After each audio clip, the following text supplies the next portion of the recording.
좋은 견, 나쁜 견, 이상한 견.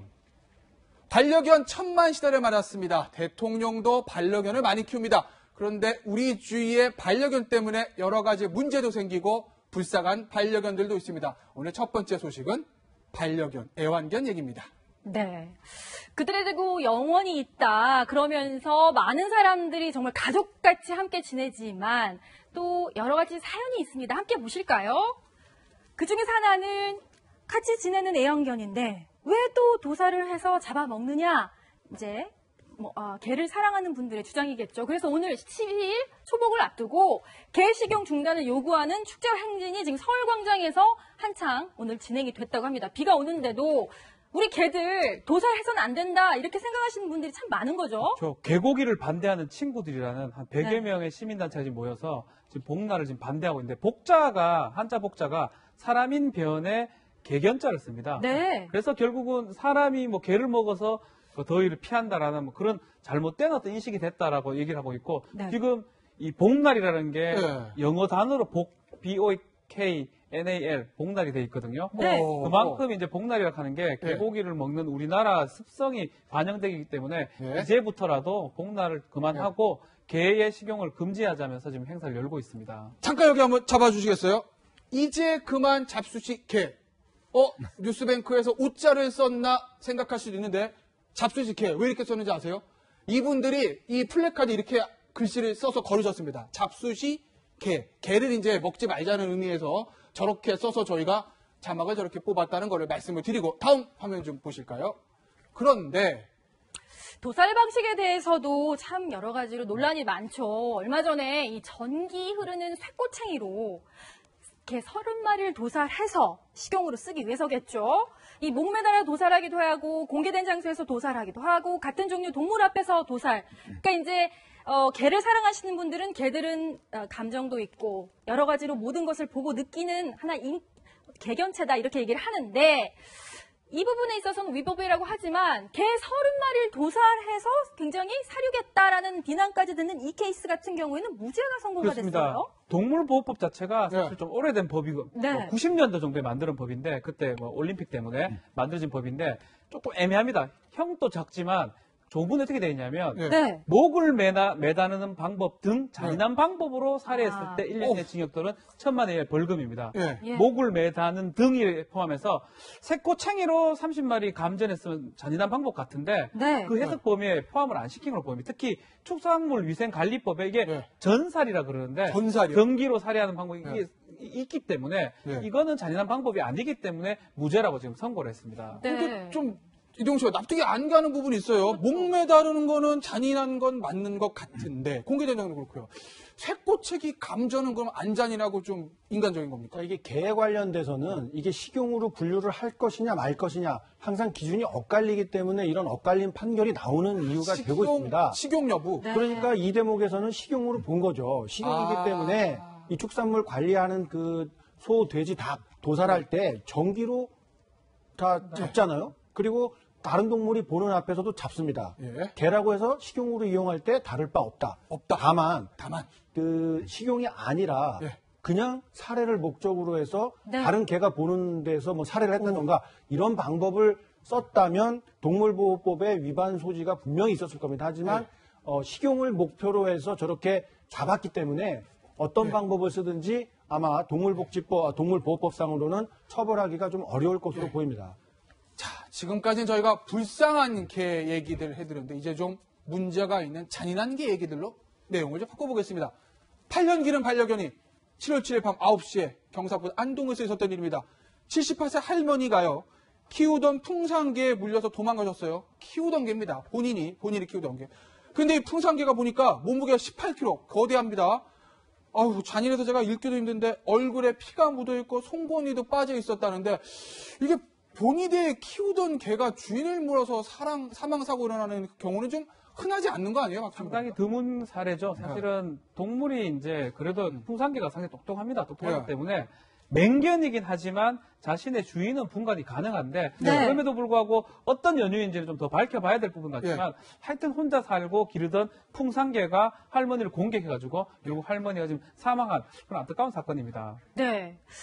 그 사례가 이번만 있는 게 아니라 과거에도 여러 가지 사례가 있었는데요. 저희가 하나하나씩 좀 말씀드릴게요.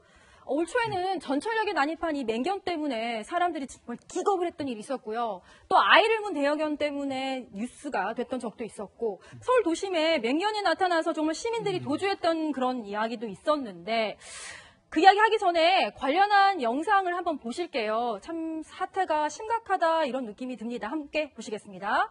전철역에 지금 저 검은색 원안에 있는 저 검은 개인데요. 갑자기 저렇게 들어오니까 얼마나 사람들이 놀랐겠습니까? 전철역에 난입했지만 아무도 정말 속수무책이었죠. 아이까지 또 문 경우도 있었습니다. 바로 저겁니다. 아이한테 꼬리를 흔들며 다가간다 싶더니 갑자기 아이가 질거버리고 도망가죠. 결국은 아이가 저 개에게 물렸습니다. 지금 아유. 또 하나 보실까요? 서울 도심의 맹견. 지금 저겁니다. 사람들이 굉장히 놀라고 웅성웅성 거리는 저 모습, 저 개가 바로 저렇게 누워 있는데 직전에는 아주 시민들을 향해서 난입을 했기 때문에 저렇게 출동까지 했던 그런 상황이 벌어졌습니다.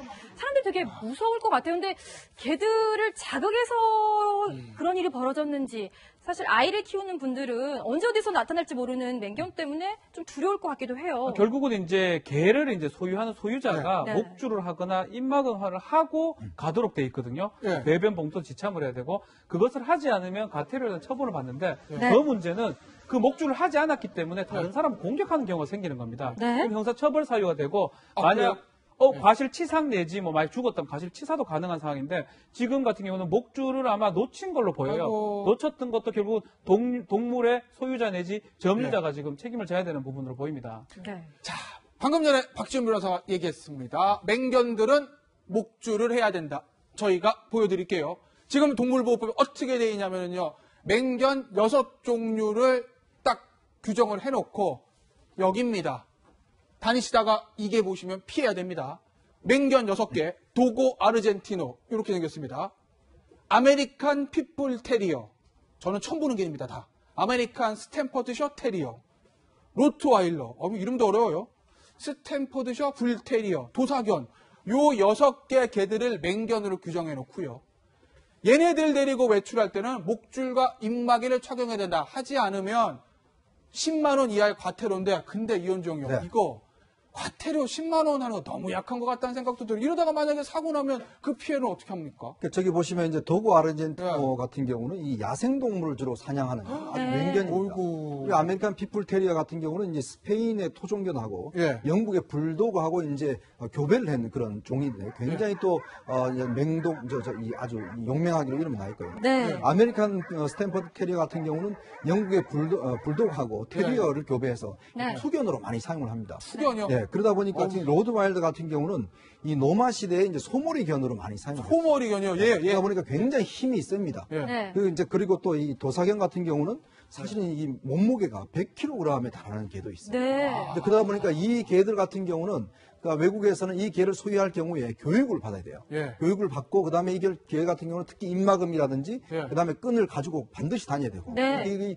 그 개를 어떻게 다룰 것인지 다 이제 교육을 받는데 예. 우리나라 같은 경우는 그냥 이거에 대한 그 규정 없이 그냥 없이. 누구나 가질 수 있습니다. 예. 네. 그러다 보니까 이게 예를 들어서 지나가다가도 저런 큰 개를 들고 가는 분이 꽤 많거든요. 예. 근데 이제 이런 개 같은 경우는 안전장치를 안 하고 다니다 보니까 예. 실제로 이런 사고들이 많이 일어나는 것이죠. 네. 그러니까 특히 외국 같은 경우는 저렇게 이제 투견용이나 이런 경 같은 경우는 상당히 제한되는 불구하고 네. 우리나라는 누구나 가지고 있다는 게 그게 상당히 문제점으로 지적이 그러니까 됩니다. 아예 사육이나 반입 자체를 금지하는 나라도 있는데 우리나라 같은 경우에는 관련한 법이 없기 때문에 조금 사각지대가 있다 이렇게 말씀을 해주셨는데 물론 저도 개 참 좋아하거든요. 이 모든 개들이 이런 종류라고 해서 무조건 사람을 물어뜯는다 그런 식의 폄하나 그런 식의 이야기를 드리고자 하는 게 아니고요.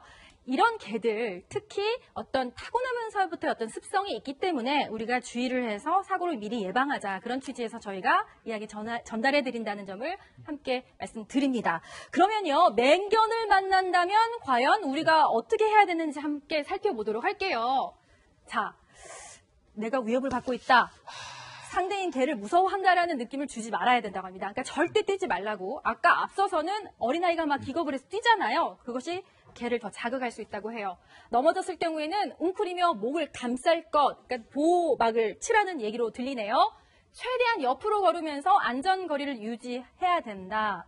저 어렸을 때 개에게 한번 쫓겨본 적이 있거든요. 그래서 이게 굉장히 저한테는 현실적으로 다가오는데 이 세 가지만 지키면 어느 정도 큰 변은 피할 수 있을까요? 근데 현실적으로 개가 달려드는데 가만히 서 있거나 눈을 쳐다보면서 옆걸음을 치는 사람은 현실적으로 굉장히 드물 것 같아요. 현실적으로. 네. 할머니께서도 그러니까 이 맹견들은 본능적으로 목을 공격하는 점이 있다고 합니다. 그래서 예. 뭐 뛰지 않거나 뭐 옆으로 걸음을 걷겠다 이런 것들은 좀 어렵겠지만 네. 목을 감싸는 것들은 꼭 지켜야 될 것 같습니다. 왜냐하면 급소를 노려서 공격을 하기 때문에 이 점은 좀 지킬 필요가 있지 않을까 싶습니다. 이현종 의원한테 제가 마지막 질문 드릴게요. 현실적인 대책 뭐가 있을까요? 맹견. 일단 지금 우리나라 동물보호법이나 이걸 좀 강화할 필요가 있을 것 같아요. 특히 뭐냐면 애견 인구가 우리나라에 지금 애견이 한 100만 마리가 넘었었거든요. 그렇죠. 1000만 우리 인구의 한 20%가 지금 네. 애견을 키우고 있습니다. 네. 자, 그런데 이런 상황에서 어떤 세부적인 규정이 없습니다. 외국 같으면 종별로 아주 성능 견과 없는 견을 다 분리해 놓고 있어요. 거기에 따라서 또 처벌도 영국 같은 경우는 징역 14년까지 규정하고 어이구. 그만큼 이 그 소유자가 일단 굉장히 큰 어떤 예. 벌을 내리고 있거든요. 근데 우리나라 같은 경우는 10만 원 정도 벌금만 내면 되는 그런 예. 상황이에요. 예. 그렇기 때문에 빨리 국회에서 이 동물과 관련된 규정들을 좀 더 세분화할 수 있다. 이게 왜냐하면 너무나 애완견 그 가족들이 일반화되어 있기 때문에 이 부분에 대한 세부적인 규정이 필요하고 반드시 밖에 나가실 때는 반드시. 이 줄과 그다음에 입가림 그리고 이제 이런 다른 사람한테 피해를 줄 수 있기 때문에 절대 이 줄 자체를 풀어놓으시면 안 됩니다. 네. 나에게 너무 사랑하는 반려견이지만 타인에게는 무서운 맹견, 흉기가 될 수 있습니다. 반드시 이 점 명심하시기 바랍니다.